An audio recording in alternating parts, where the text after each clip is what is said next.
আসসালামু আলাইকুম viewers, welcome back to my channel Emi's Rannaghor. Emi's রান্নাঘরে আজকে আপনাদের আমন্ত্রণ জানাচ্ছি বিয়েবাড়ির মতো মুগ ডাল রান্নার রেসিপি দেখার জন্য। শুধুমাত্র একটা প্রসেস ছাড়া। আশা করি রেসিপিটি আপনাদের কাছে ভালোই লাগবে।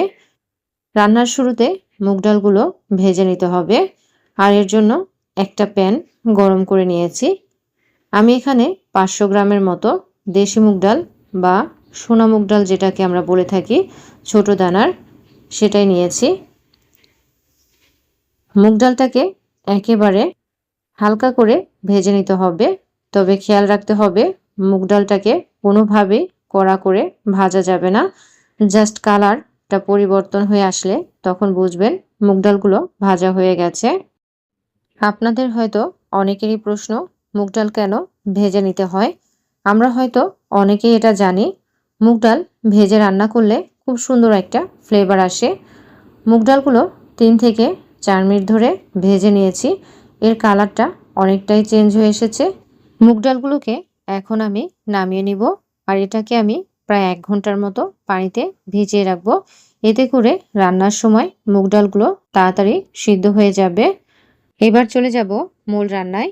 আর এর জন্য চুলায় একটি হাঁড়ি বসিয়ে হাঁড়িটাকে গরম করে নিয়েছি।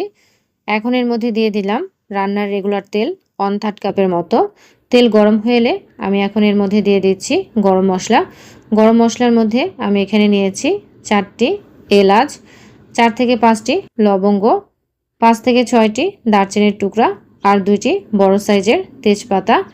এখন এর মধ্যে দিয়ে দিলাম 1/3 কাপের মতো পেঁয়াজ কুচি। পেঁয়াজটাকে 3 থেকে 4 মিনিট ধরে ভেজে নিলাম। পেঁয়াজ অনেকটাই নরম হয়ে এসেছে।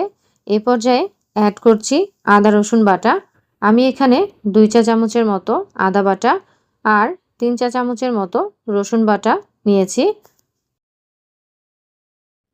আদা রসুনের কাঁচা গন্ধ যাতে না থাকে, এজন্য হালকা একটু ভেজে নিলাম।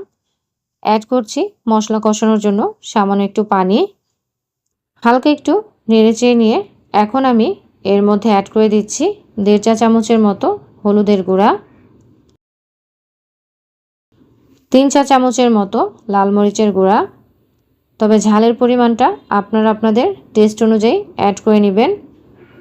অ্যাড করছি স্বাদ মতো লবণ, তবে আপনারা আপনাদের টেস্ট অনুযায়ী লবণের পরিমাণটা কম বা বেশি করে নিতে পারেন।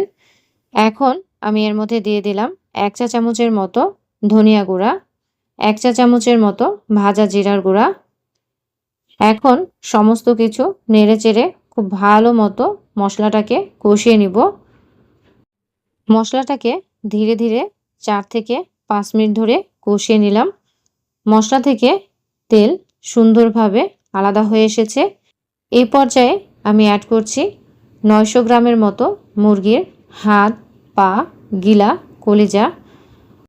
অনুষ্ঠান বাড়িতে রোস্ট করার পর যে মুরগির অবশিষ্ট অংশ থাকে, অর্থাৎ মুরগির হাত, পা, গিলা, কলিজা, গলা, এগুলো দিয়ে এই রকম ডাল রান্না করা হয়।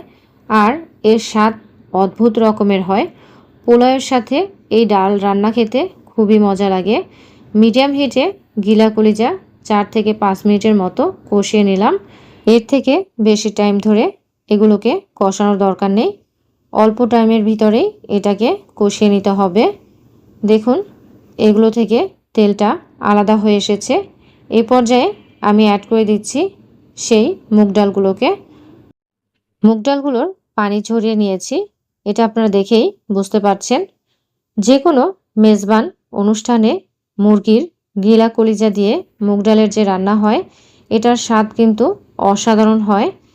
আমি চেষ্টা করব আপনাদেরকে অথেন্টিকভাবে করে দেখানোর জন্য। যদিও ভিডিওর শুরুতে আমি বলেছিলাম একটা প্রসেস একটু বেশি করব এর স্বাদ বাড়ানোর জন্য। মুরগির গিলা কলিজা ডালের সাথে 3 থেকে 4 মিনিট ধরে ভালোভাবে কষিয়ে নিতে হবে। ঢাকনা দিয়ে চুলার মিডিয়াম আঁচে কষিয়ে নিলাম।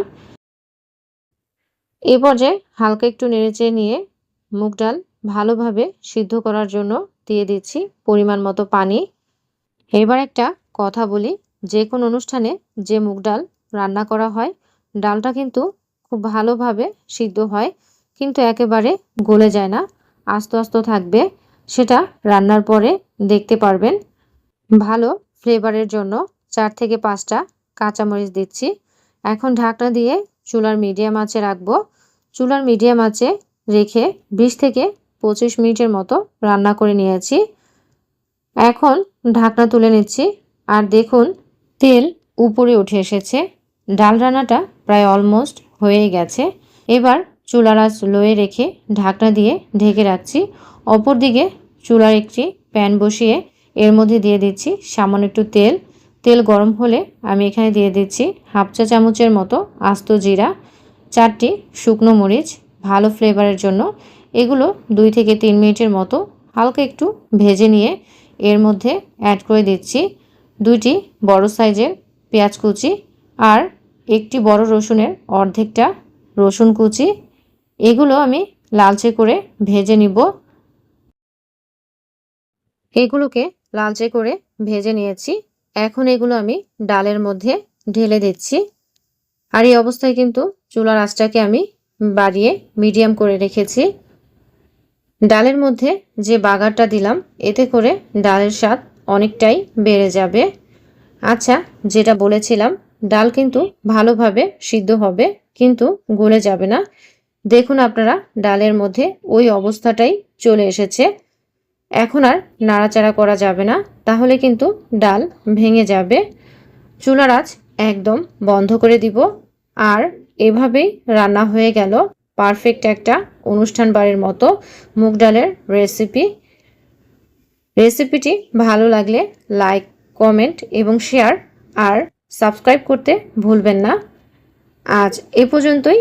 সবাই ভালো থাকবেন, সুস্থ থাকবেন। আল্লাহ হাফেজ।